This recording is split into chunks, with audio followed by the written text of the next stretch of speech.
Bon, bonjour. Je vais faire de mon mieux et je vais commencer en français et puis terminer en anglais, in English. Et si vous attendez un discours de référence intellectuelle, vous allez être déçus. Qu'est-ce qui m'a le plus marqué pendant ces années que j'ai passées comme vous ici sur le campus? J'ai décidé de vous parler de quelqu'un qui est né 20 ans avant, 1965, à Grenoble.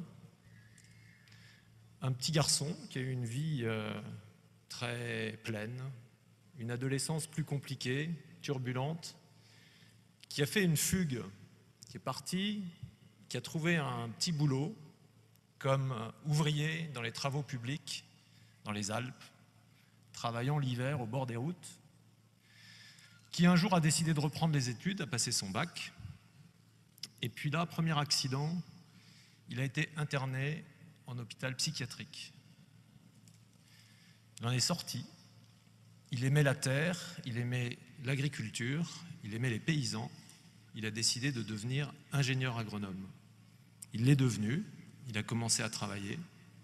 Deuxième accident, il a été interné en hôpital psychiatrique et il n'a plus jamais retravaillé comme vous allez probablement travailler, comme j'ai travaillé moi.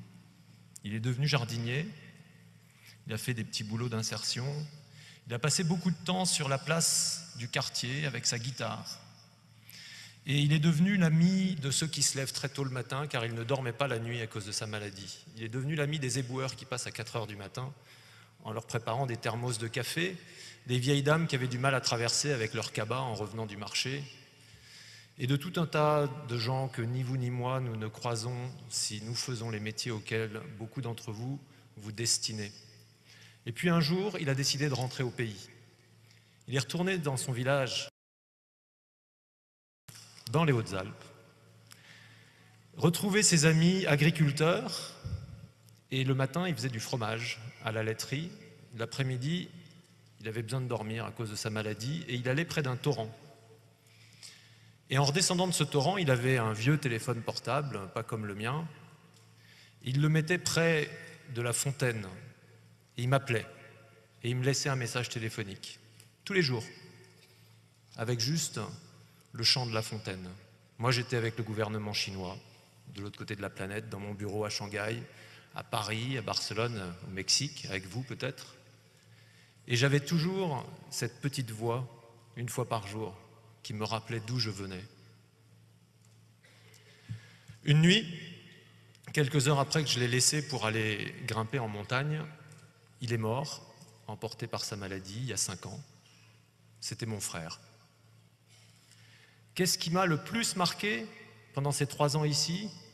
C'est ce coup de fil que je n'aurais jamais voulu recevoir, à 21h, au bâtiment C, 4e étage. « Faber, c'est pour toi !» Et où j'ai appris que mon frère venait d'être interné pour la première fois, en hôpital psychiatrique, diagnostiqué avec une schizophrénie lourde.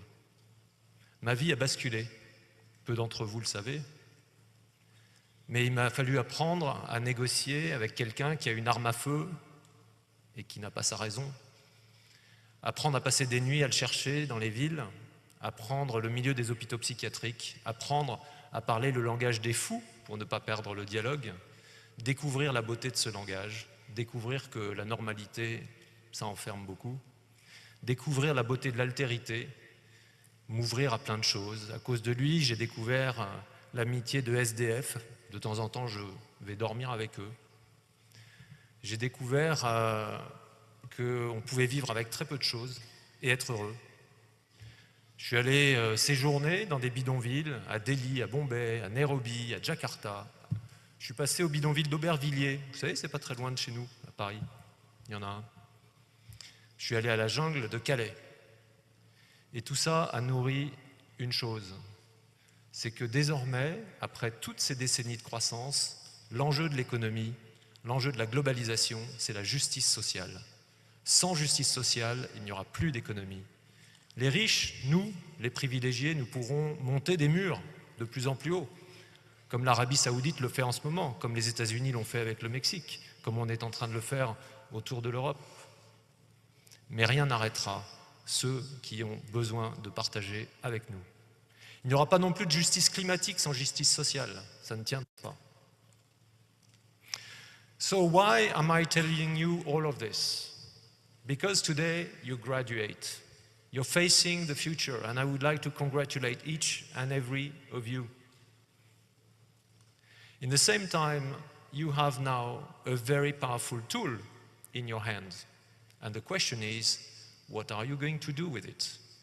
Why are you going to be in finance, in marketing, a lawyer, a social entrepreneur, a business leader?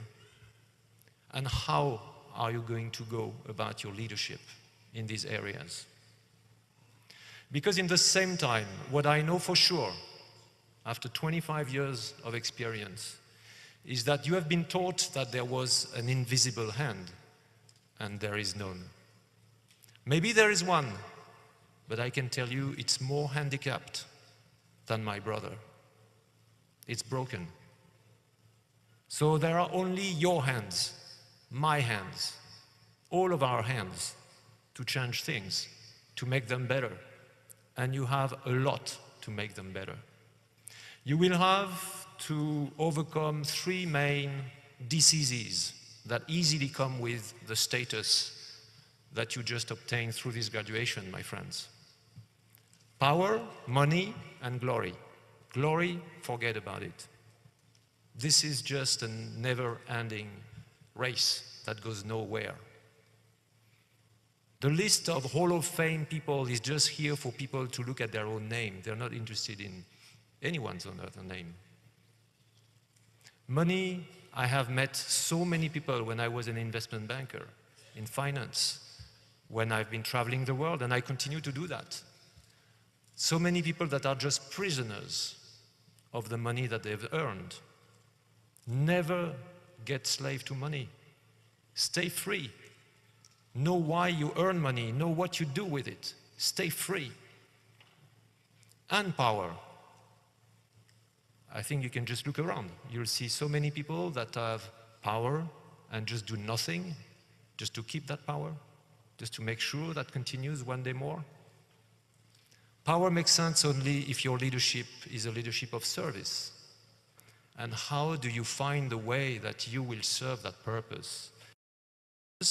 That purpose that will make you really become who you truly are. The best of you that you don't even know yourself. So I have one question with which I will leave you, each of you.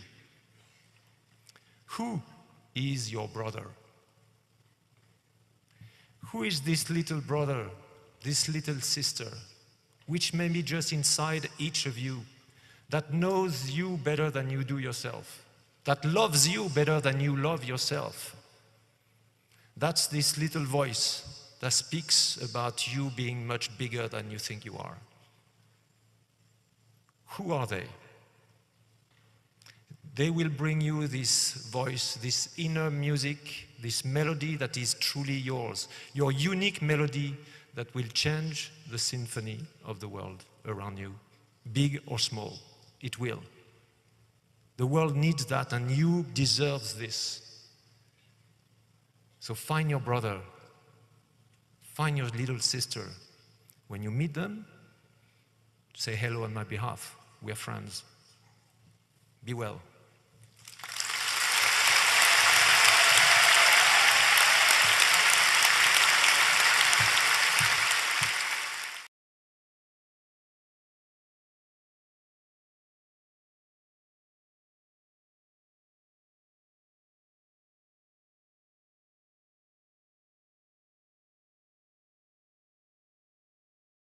L'émergence inédite d'une génération de jeunes citoyens sans abri, sans espoir de logement, nécessite une mise en place urgente de cabines de douche publiques.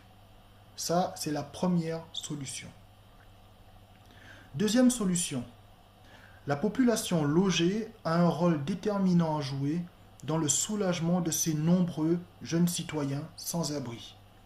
Jeunes et moins jeunes, bien entendu. Si chaque personne disposant d'un logement permet à un SDF d'utiliser sa douche 2 fois par jour, la population aura éteint cet incendie social sans précédent. Messieurs, dames, 2 choix s'imposent à nous. Regarder se détériorer la dignité humaine de nos jeunes citoyens parce que pas de chance, pas de logement, c'est fini pour eux? Ou bien stopper tous ensemble cette hémorragie soudaine et sans précédent? Merci.